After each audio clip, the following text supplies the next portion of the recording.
हम लोगों ने जीएसटी शुरू किया है।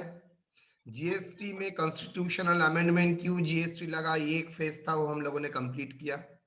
उसके बाद मैंने चार्ज एंड लेवी के ऊपर बात किया, जहां पर मैंने डिफरेंट टाइप्स ऑफ सप्लाई के बारे में बात किया है।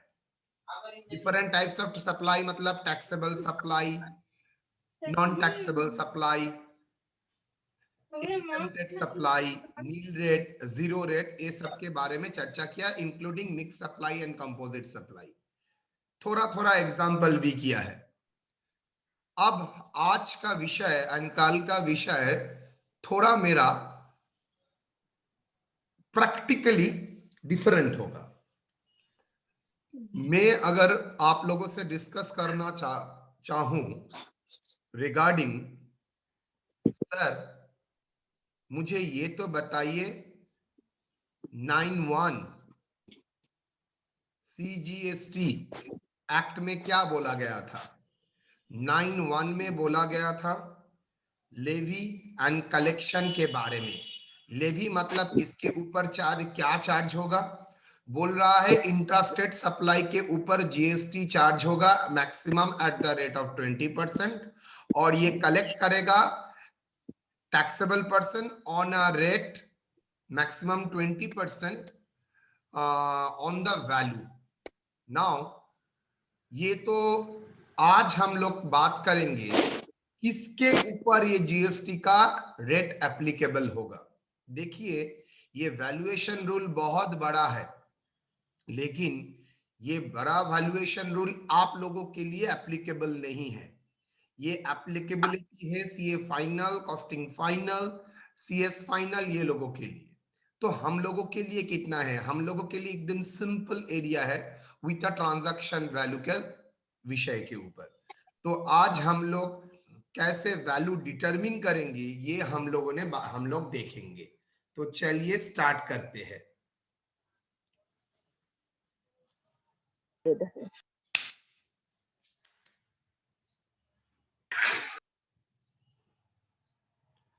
हम्म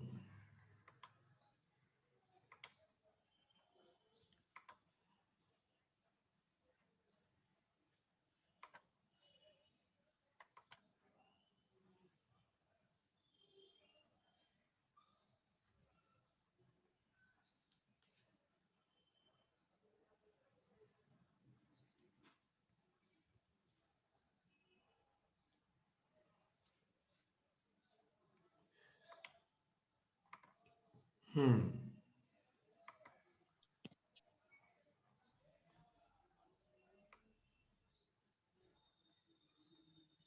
good morning sir. Good morning. Good morning तो देखते हैं क्या गुड मॉर्निंग होता है आज।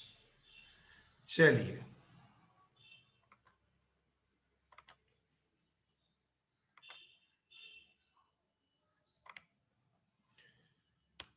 अगर जीएसटी देखते हो, टी के बारे में मैंने क्या बताया था, चार्ज क्या है,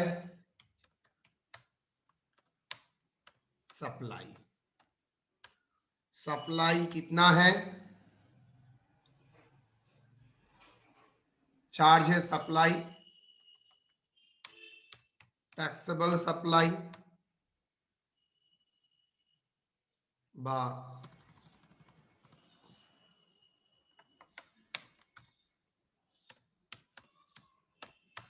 सप्लाई। नाउ लेवी क्या है,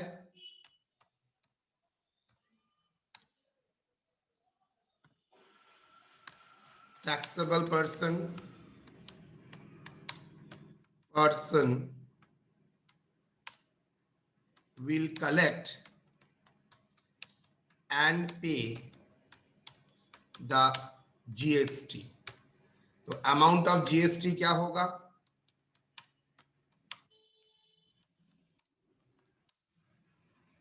रेट ऑफ जीएसटी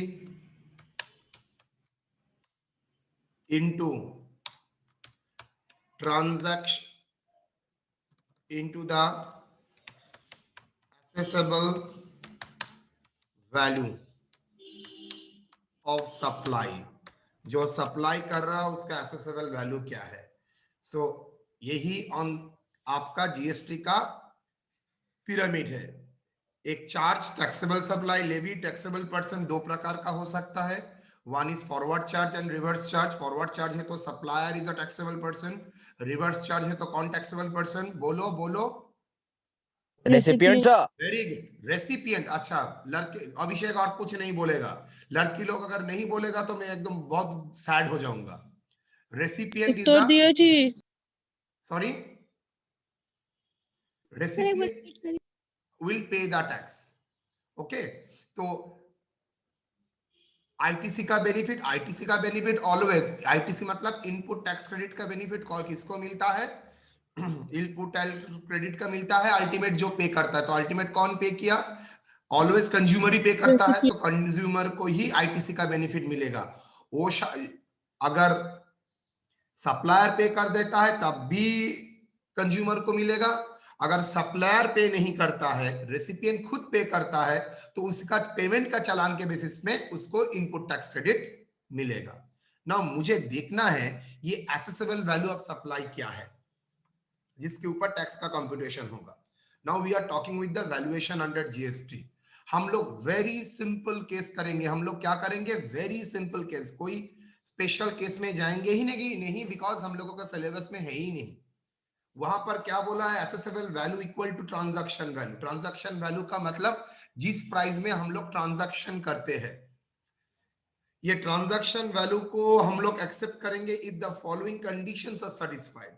दो कंडीशन अगर सेटिस्फाई करता है तो हम लोग मान लेंगे ट्रांजैक्शन वैल्यू ही इसका एसेसेबल वैल्यू। दो कंडीशन क्या है, price charge for the supply is the sole consideration, मतलब ये प्राइस छोड़ के और किसी दूसरा कुछ चार्ज नहीं होगा। तो price charge for supply must be the sole consideration, मतलब मैं प्राइस के जगह बोला मुझे कुछ दूसरा सर्विस दे दीजिए, ऐसा कुछ नहीं। मतलब मैं एग्जांपल दे रहा हूं, मैं आपको गुड्स सप्लाई किया है, उसका अगेंस्ट में मैंने प्राइस चार्ज किया है 10,000 और बोला है बाकी 5,000 का आप मुझे आपका जो मोबाइल फोन है वो मुझे दे दीजिएगा। तो ये 10,000 तो कैश में है, बाकी 5,000 ये क्या हो गया है, अदर कंसिडरेशन हो गया। ऐसा सिचुएशन में हम लोगों का ये ट्रांजैक्शन वैल्यू एप्लीकेबल नहीं होगा। तो जहां पर प्राइस ही सिर्फ सोल कंसिडरेशन है तो उसी को ही करना पड़े, उसी सिचुएशन में ट्रांजैक्शन वैल्यू एसेसेबल वैल्यू माना जाता है। हाँ, और एक सिचुएशन भी दिमाग में आ सकता है, मान लीजिए आपने सप्लाई किया और सप्लाई करने के बाद बोले आप तो पैसा देंगे ही प्लस कुछ अदर काम कुछ आपको करना पड़ेगा। ऐसा सिचुएशन में मेरा ट्रांजैक्शन वैल्यू कभी भी एसेसेबल वैल्यू नहीं हो सकता है, तो बिकॉज ट्रांजैक्शन वैल्यू बायस्ड हो जाएगा। इन दैट सिचुएशन में ट्रांजैक्शन वैल्यू को एसेसेबल वैल्यू की तरह ट्रीट नहीं करूंगा। और दूसरा, जिसको मैं भेज रहा हूं मतलब मेरा रेसिपिएंट और मेरा अनरिलेटेड होगा, मतलब हम लोगों का कोई बिजनेस रिलेशन नहीं होगा सिवाय सेलर एंड बायर, मतलब मैं आपका एसोसिएट नहीं होऊंगा, सब्सिडियरी नहीं होऊंगा, ये सब नहीं होगा।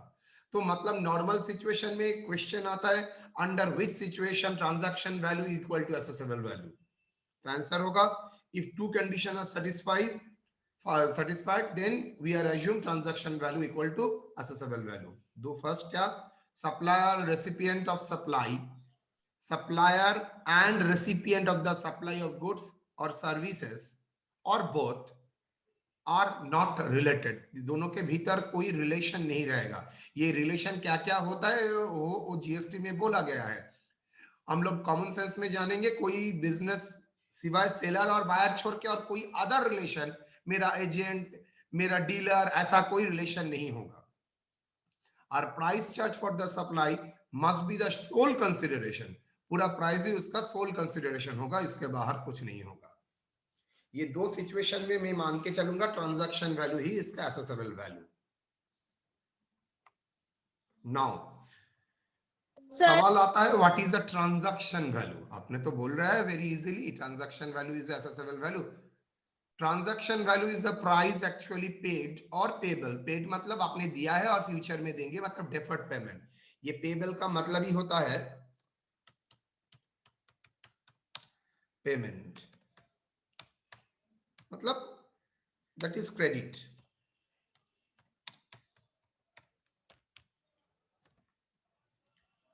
For supply of goods subject to the following adjustment, मतलब ट्रांजैक्शन वैल्यू में ये सब एडजस्टमेंट होगा। देखते हैं एक एक एडजस्टमेंट क्या क्या है। तो ट्रांजैक्शन वैल्यू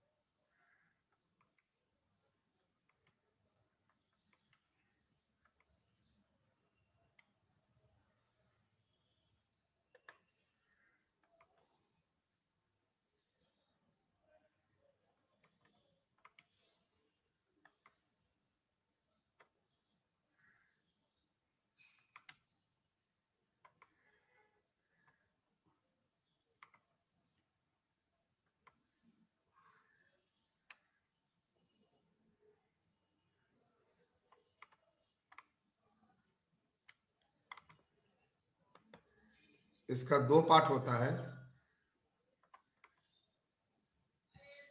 इंक्लूड्स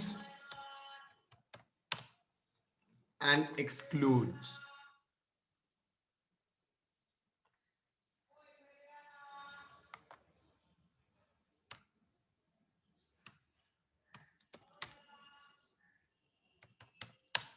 मतलब कौन कौन आइटम इंक्लूड होगा, कौन कौन आइटम एक्सक्लूड होगा।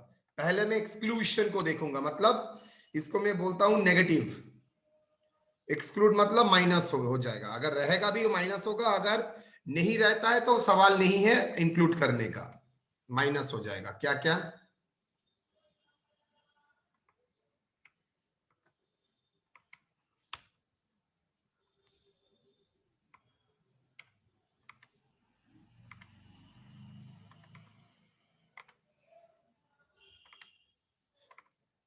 First, trade discount. Second, cash discount if it is reflected in the invoice। आप जानते हैं कैश डिस्काउंट क्या होता है। Cash discount is early payment के लिए होता है।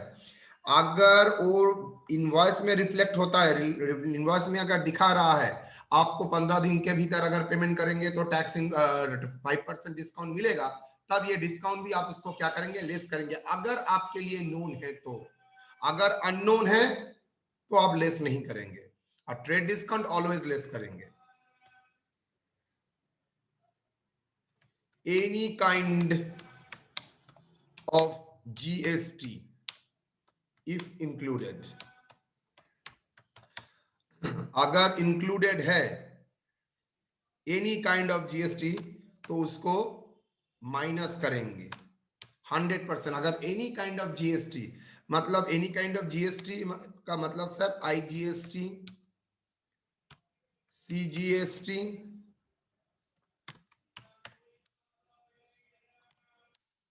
एसजीएसटी,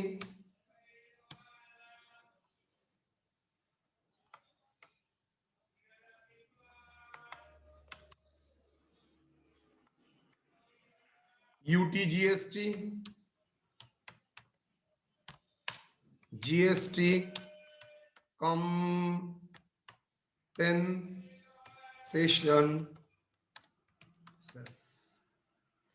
तो any type of kind GST अगर इंक्लूड रहता है तो इसको एक्सक्लूड करना पड़ेगा। अगर सर इंक्लूड ही नहीं है तो लेस करने का सवाल नहीं है। अगर इंक्लूड है तो मेरा डेफिनेशन बोल रहा है ट्रांजैक्शन वैल्यू से उसको माइनस करना पड़ेगा। फॉर एग्जाम्पल मैंने प्राइस बोल दिया है 20,000, बोला है ट्रेड डिस्काउंट भी मिलेगा 1,000 रुपया, तो क्या मैं ट्रांजैक्शन वैल्यू कैलकुलेट करने के टाइम 1,000 माइनस करूंगा? डेफिनेटली माइनस करूंगा। व्हाई? बिकॉज मेरा टोटल प्राइस बोला है 20,000 और बोला है ट्रेड डिस्काउंट मिलेगा 20,000 से 1,000 रुपया, तो ट्रेड डिस्काउंट माइनस करना है। 100% डिस्काउंट माइनस करना है, फाइन।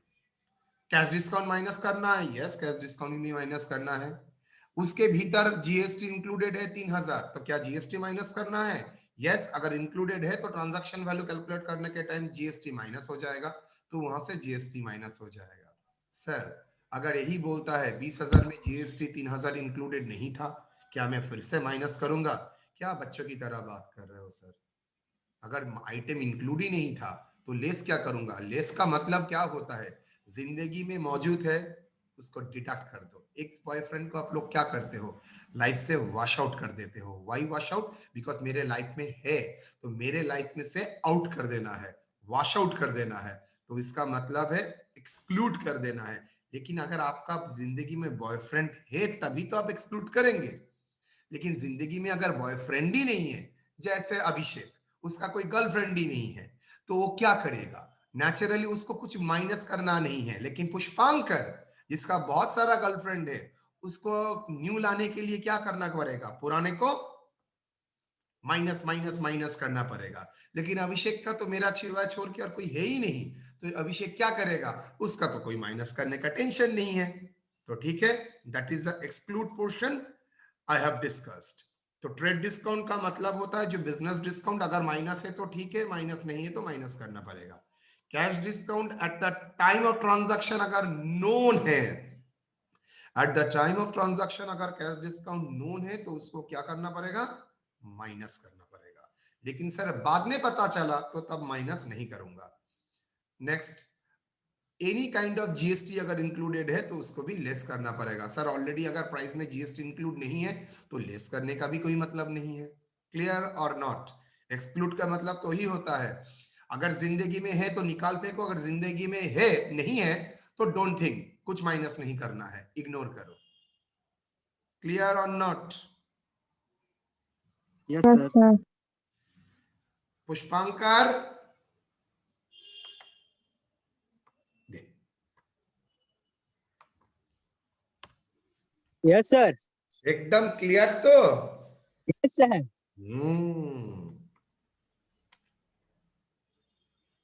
सुन रहा था पुष्पांकर अब टू पॉपुलर हो चुका है सब में।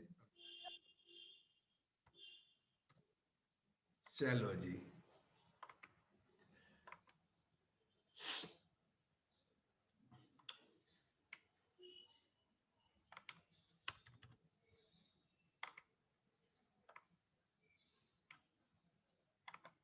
Let's start. Sir transaction value में इंक्लूड क्या क्या होगा? Any taxes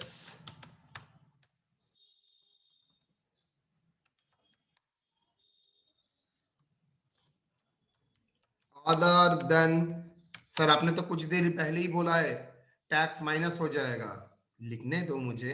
other than GST, मतलब जीएसटी छोड़ के भी टैक्स है, क्यों नहीं? एंटरटेनमेंट टैक्स है जो जो कॉरपोरेशन लेवी करता है, आपका म्युनिसिपल टैक्स है, तो ये सभी आपका क्या होता है? टैक्स इंक्लूडेड है। तो उसको आप क्या करेंगे? वो टैक्स अगर इंक्लूडेड नहीं भी है तो आपको उसको ऐड करना पड़ेगा, एनी टैक्स। दूसरा,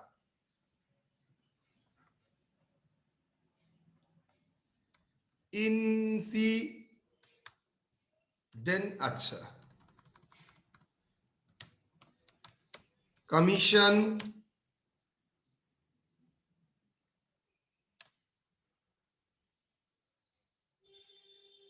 packing charges,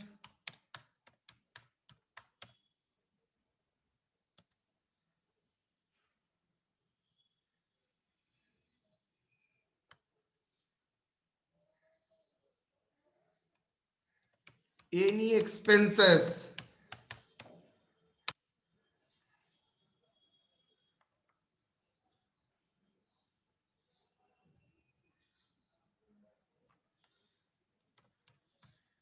incidental to supply,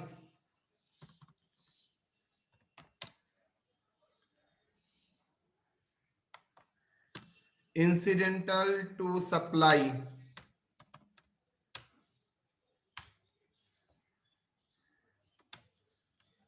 any expenses on request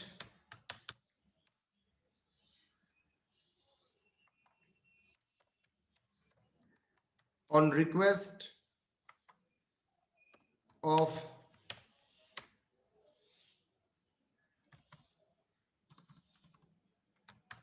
recipient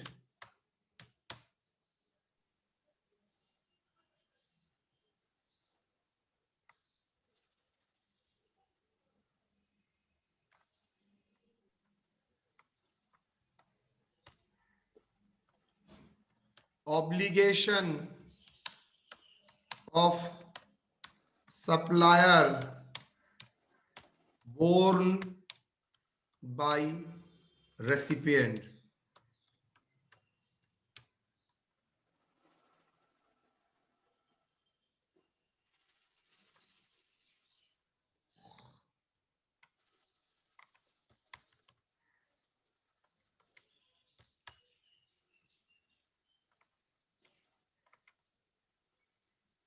Interest and late fine for late payment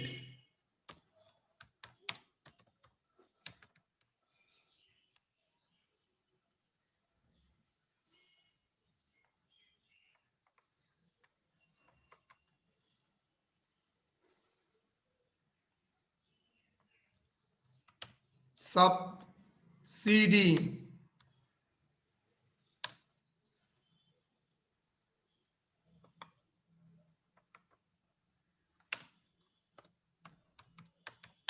other than government.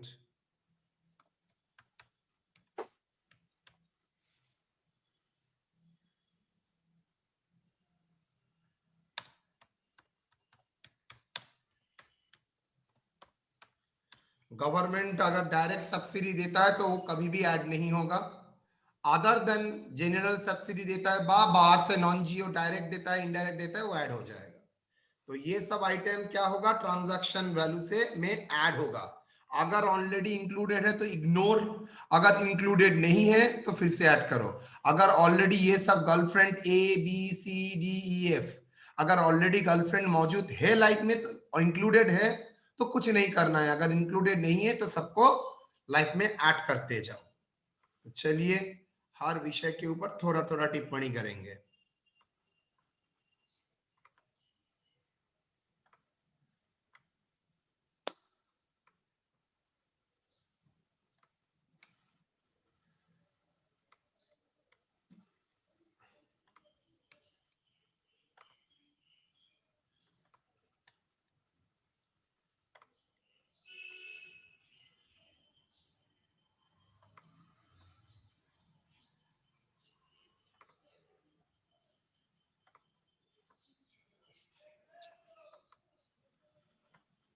चलिए अब इंक्लूशन का लिस्ट देखते हैं. जो इंक्लूड मैंने किया है उसके बारे में थोड़ा थोड़ा टिप्पणी. Inclusion, any taxes, duties, cess, fees levied under any other law. Important word, other law मतलब other than GST shall be included but excluding the GST components like CGST, SGST, IGST, GST compensation cess.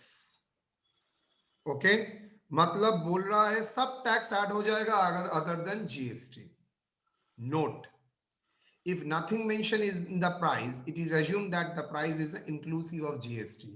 अगर कुछ नहीं बोला जाता है तो मान ले ट्रांजैक्शन वैल्यू में क्या जीएसटी इंक्लूडेड है.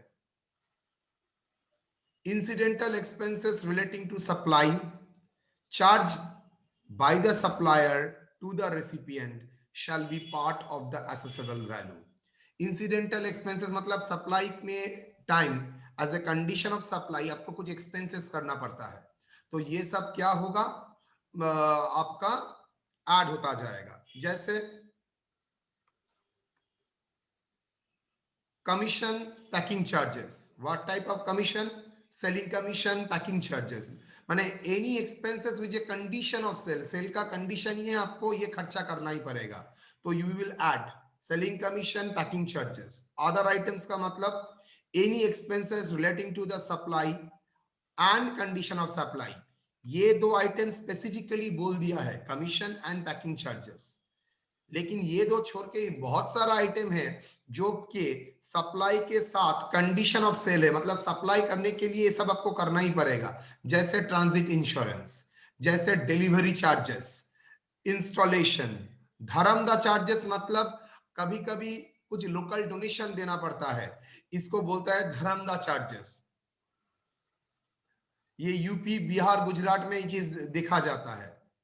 Obligation of supplier in relation to supply but borne by the recipient, इसका मतलब है सप्लायर का कुछ काम, कुछ खर्चा जो सप्लायर को करना चाहिए था, लेकिन कौन बियर कर रहा है? रेसिपिएंट बोल रहा है मेरा जो सेलिंग कमीशन है, फॉर एग्जांपल सप्लायर को तो सेलिंग कमीशन देना पड़ेगा, वो सेलिंग कमीशन अगर रेसिपिएंट बोलता है मैं दे दूंगा, सप्लायर नहीं बोला होगा, तो वो सेलिंग कमीशन भी आपका ट्रांजैक्शन वैल्यू में ऐड हो जाएगा। But borne by the recipient of supply is a part of assessable value on the assumption that it is not included in the transaction value. Assume कर रहा हूं उस transaction value में included नहीं है, अगर included है तो सवाल ही नहीं है। Any amount charged for anything done by the supplier in respect of the supply of goods at the time of delivery or the before the delivery shall be part of the assessable value। इसका मतलब delivery के दौरान, delivery से पहले अगर कोई काम supplier के रिक्वेस्ट में करना पड़ता है, किसको? सॉरी, रेसिपिएंट के रिक्वेस्ट में करना पड़ता है, किसको? सप्लायर को, in respect of supply of the goods, तो उसको क्या करना पड़ेगा? उसको भी ऐड करना पड़ेगा। जैसे special packing, special packing, weighing charges, weighing charges जानते हो, उसका मापने के लिए खर्चा, weighing charges, special packing charges, interest और लेट फाइन और penalty for deferred payment shall be added to the assessable value. अगर आपको इंटरेस्ट, लेट फाइन देना पड़ रहा है तो भी ऐड हो जाएगा कैश बेसिस में अगर आपको पेमेंट करना पड़ता है तो immediately. Subsidiary directly link to the price of supply, not general subsidy, shall be part of the assessable value except subsidy received from government। मतलब सब्सिडी रिसीव फ्रॉम गवर्नमेंट कुछ नहीं होगा अदर देन एनी सब्सिडी, क्या होगा? Obviously general subsidy छोड़ के price में add हो जाएगा। ये सब्सिडी के बारे में मैं थोड़ा बताता हूं। सब्सिडी दो प्रकार का होता है, एक आइटम वाइज सब्सिडी और एक specific subsidy, a general subsidy. Item wise subsidy क्या होता है जानते हो? कोई आइटम खरीद रहे हो तो उसमें आपको सब्सिडी मिल रहा है।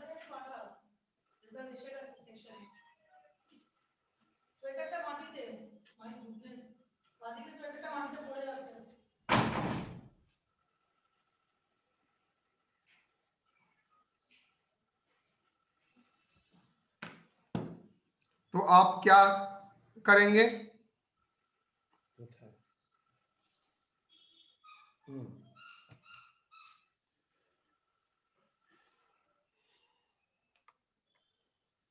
सब्सिडी, आप ब्लू कलर का बस देखे गवर्नमेंट का, ब्लू कलर का, वहां पर देखिएगा सब्सिडी लिखा रहता है गवर्नमेंट का 15% या 20%, मतलब that is called direct subsidy. That is called direct subsidy, मतलब उसके ऊपर गवर्नमेंट ने डायरेक्टली सब्सिडी दिया है। जनरल सब्सिडी में तुमको डायरेक्टली 4 लाख रुपया दे देता हूं। कॉलेज में मैं आपको बताता हूं, कॉलेज में हम लोगों का पूरा सैलरी डायरेक्ट सब्सिडी है, मतलब हम लोगों का तनख्वाह गवर्नमेंट देता है, सब टीचर का कॉलेज में। तो इसलिए मैं ऑलवेज बोलता हूं ना, मेरा सैलरी के साथ आप लोगों का कोई रिलेशन नहीं है, आप लोग पढ़े ना पढ़े मेरा ठेंगा, मेरा सैलरी मुझे मिल जाएगा। तो ये डायरेक्ट सब्सिडी मुझको मिलता है। लेकिन इनडायरेक्ट सब्सिडी क्या है? कॉलेज को, college government of West Bengal ने 4 लाख रुपया दे दिया कि बोला आप डेवलपमेंट एक्टिविटी में खर्चा कीजिए, लेकिन स्पेसिफिक कुछ आइटम के लिए नहीं किया।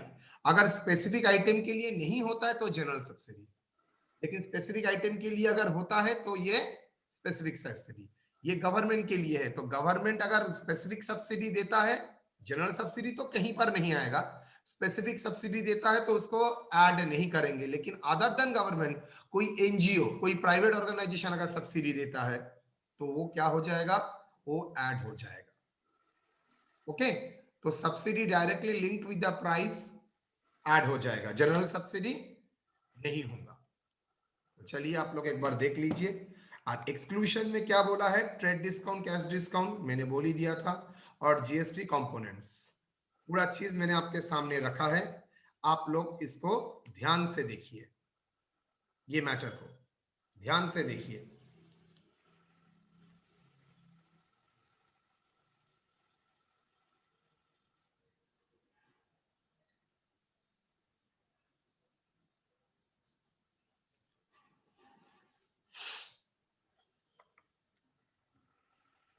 तो पहले इतना याद रखिएगा और लेक्चर याद रखिएगा, आपको सब याद आ जाएगा। Commission packing is a special item बोल के मैंने दिया है, उसके साथ ऐड हो जाएगा क्या, any expenses incidental to supply. Incidental to supply मतलब सप्लाई के साथ अगर होता है तो आ ही जाएगा।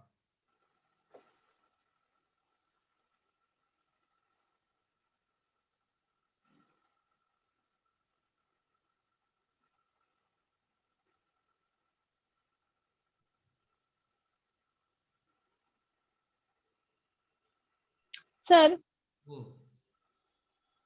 Sir other than government subsidy छोड़ के और जनरल सब्सिडी दोनों।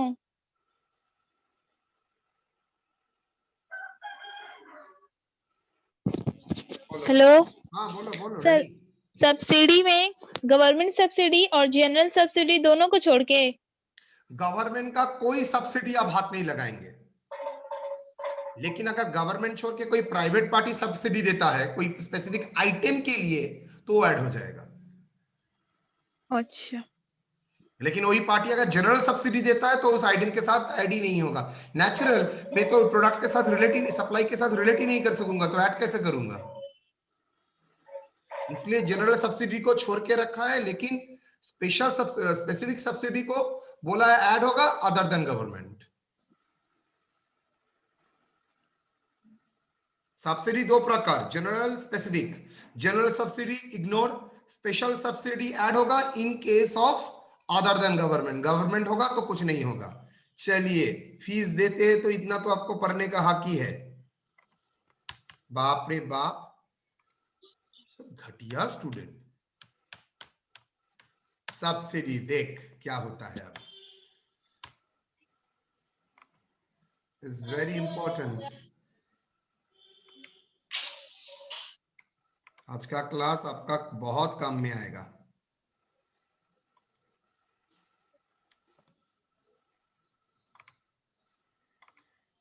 बहुत, एक्चुअली एक 10 नंबर का तो क्वेश्चन रहेगा ही, इसमें कोई शक नहीं है।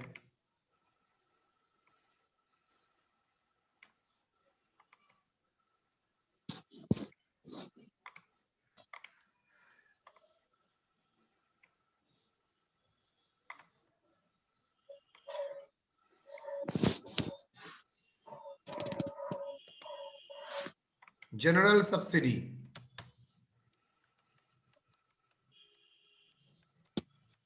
मतलब डायरेक्टली बोल दिया amount not relating to the product, not relating to the supply.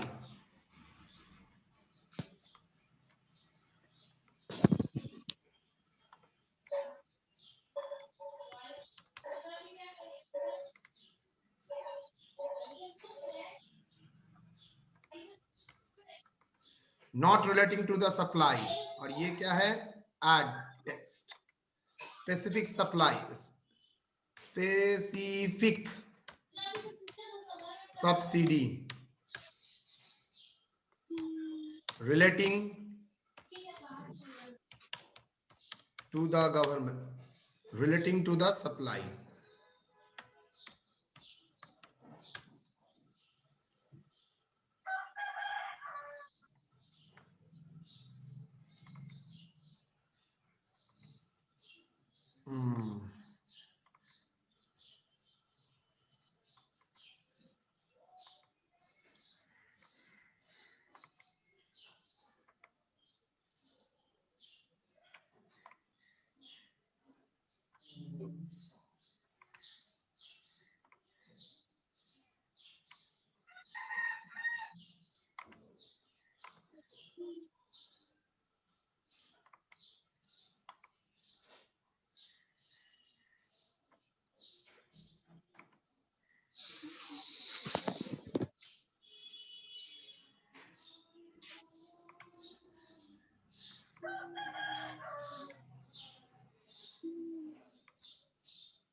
चलिए,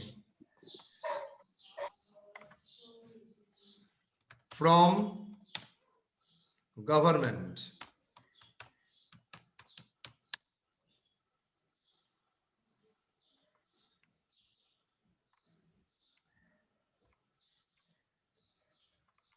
गवर्नमेंट होगा तो क्या होगा, क्या बोला है, not a part of TV. TV मतलब टेलीविजन नहीं, बोलो बेटा, एनी आइडिया? ट्रांजैक्शन वैल्यू तो transaction value, not a part of transaction value. और ये अदर देन गवर्नमेंट,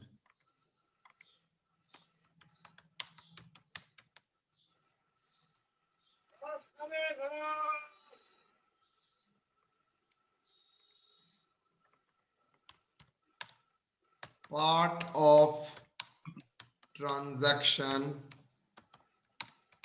वैल्यू। चलो,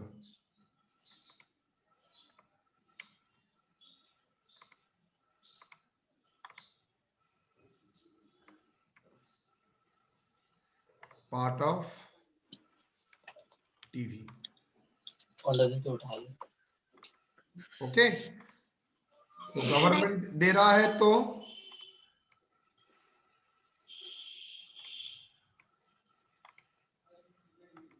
स्पेसिफिक, जनरल, और जनरल के लिए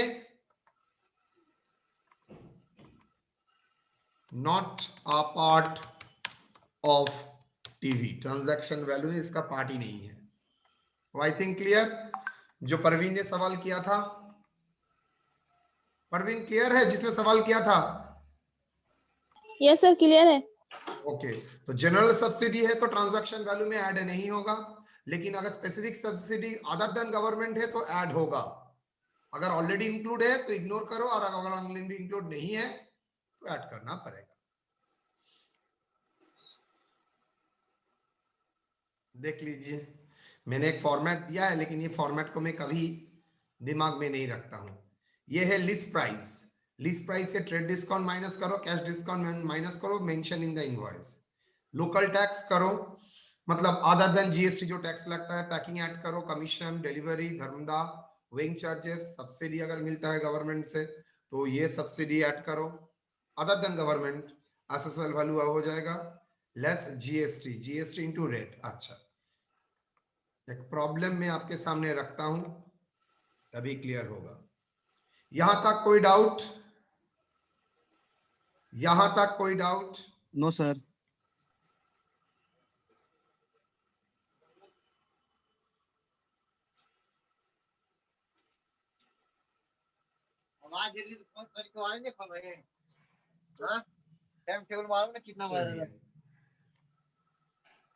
तो वैल्यू ऑफ मशीन एक प्रॉब्लम दिया है, is a master problem type. आप लोग देखिए, calculate the assessable value and GST payable from the following information. चलिए,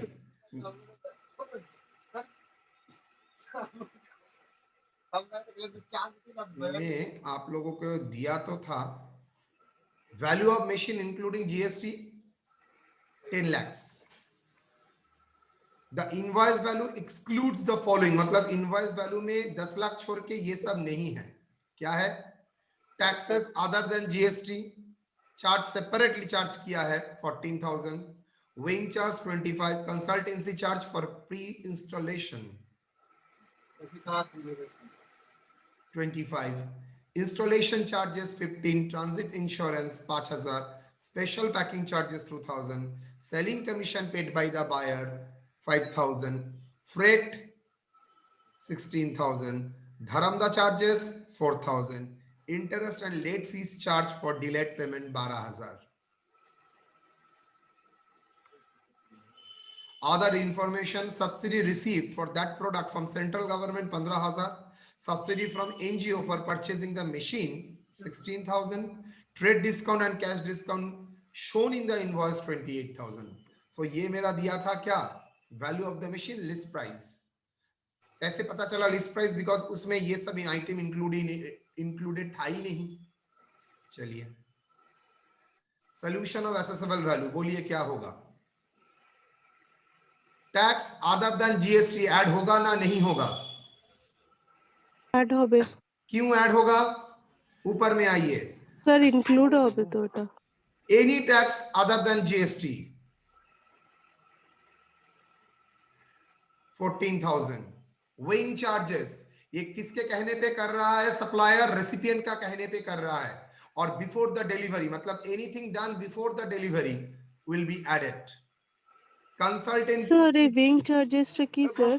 মাপার চার্জ, মাপতে যে খরচাটা হয়, weighing charge, WEIGHING, weighing machine না, ছোটবেলায় পড়িসনি? ওয়েইং মেশিন, মাপার যন্ত্র, তুলা যন্ত্র, ওয়েইং মেশিন।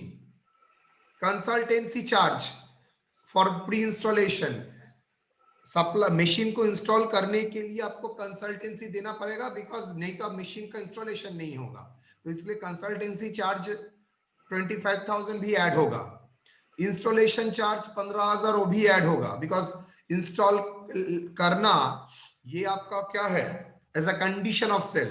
लेकिन as a not a condition of sale अगर होता तो ये ऐड नहीं होता, मतलब बायर का रिक्वेस्ट में होता तो ऐड नहीं होता। ट्रांजिट इंश्योरेंस, ये नेसेसरी है as a condition of sale, add हुआ है। स्पेशल पैकिंग चार्जेस किसका रिक्वेस्ट में हुआ है?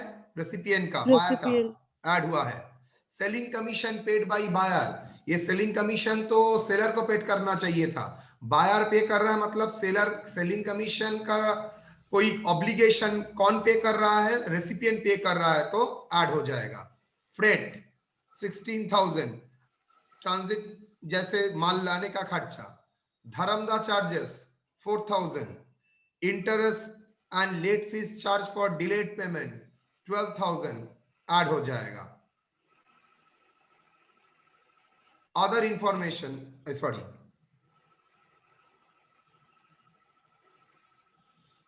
चलिए वही मैंने किया है, देखो, tax, weighing charge and consultancy charges,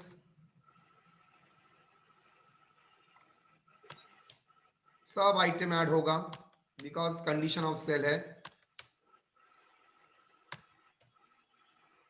freight, धर्मदा charges, interest, total से लेस हो जाएगा सब्सिडी, बिकॉज जो ट्रांजैक्शन वैल्यू में नहीं रहेगा।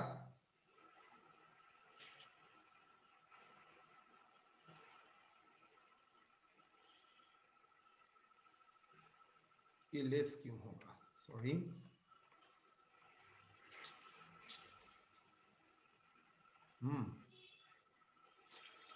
ऐड का पार्ट में ही जाएगा।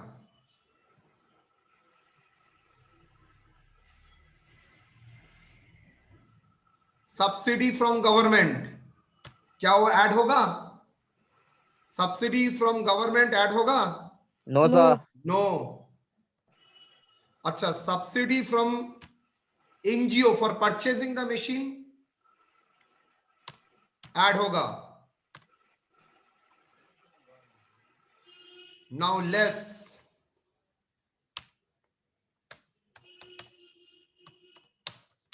ट्रेड डिस्काउंट, कैश डिस्काउंट था,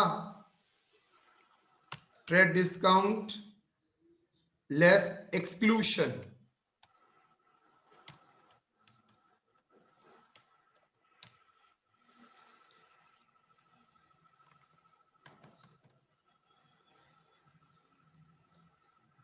लेस एक्सक्लूशन कितना? 28,000, because it is a discount। 28,000। So assessable value कितना आया देखो तो, कैलकुलेट करके बोलो।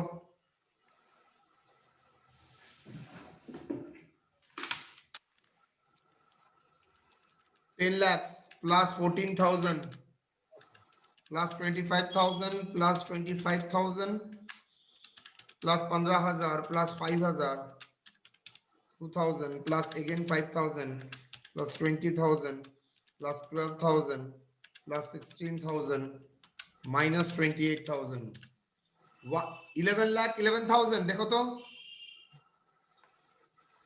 11,11,000 Yes, sir. लेस जीएसटी कितना होगा? 11,11,000, उसमें जीएसटी इंक्लूडेड था, कहां बोला है? Value of machine including GST 18%, तो इसमें 18% इंक्लूडेड है, तो लेस कर देते हैं। कितना होगा? 18/118, तो इंटू 18 डिवाइडेड बाई 118, 1,69,475, 1,69,475। तो मुझे बोलिए that is a transaction value.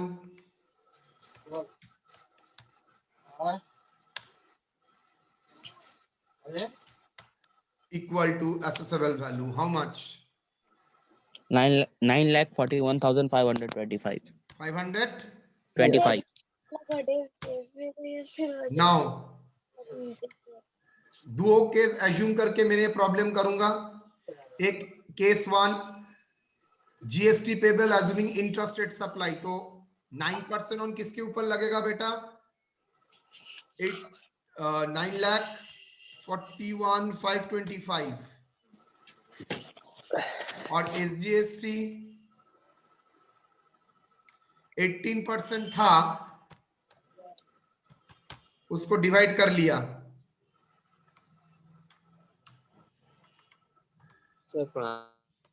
बोलो। 84,737. 84,737, तो नेचुरली ये भी वही होगा। सर पॉइंट है लेकिन बाद में उसको छोड़ दिया। 84,737, तो यहां पर क्या होगा? इंटर स्टेट सप्लाई अगर होता है तो 18% ऑन 9,41,525, बोलो। 1,69,475. 474. 44. क्लियर? आप लोगों को इतना करने के लिए नहीं बोला है मैंने, एडिशनल 2 पार्ट दे दिया है तो समझने के लिए। मेनली आपका एरिया एसेसेबल वैल्यू कैलकुलेट करने के लिए, देन कॉरेस्पॉन्डिंग टैक्स भी बोल सकता है। अच्छा, नोट क्या दे दिया है? weighing charges and special packing charges are the amount charged before delivery of goods on request of the recipient of the supply. Consultancy charge, installation charge, transit freight are incurred as condition of sale. मान रहा हूं supply के लिए ये necessary था, तो that's why he added all taxes to be added except GST, इसलिए मैंने GST को लेस कर दिया।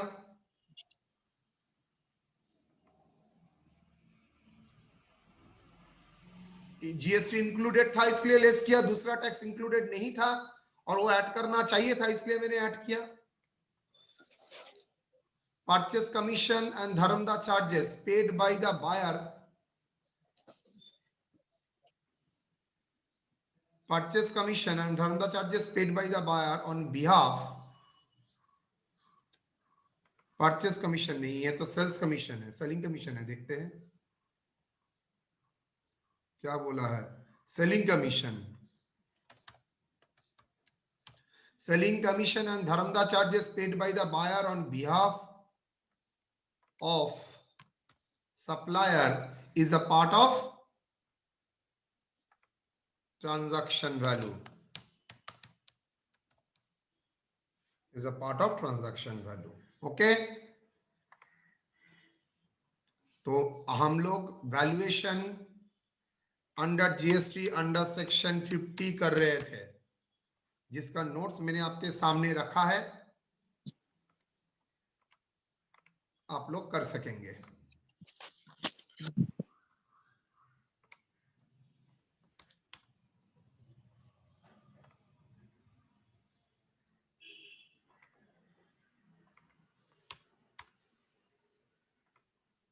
डन? कोई डाउट तो सवाल कीजिए, बोलिए। Any doubt?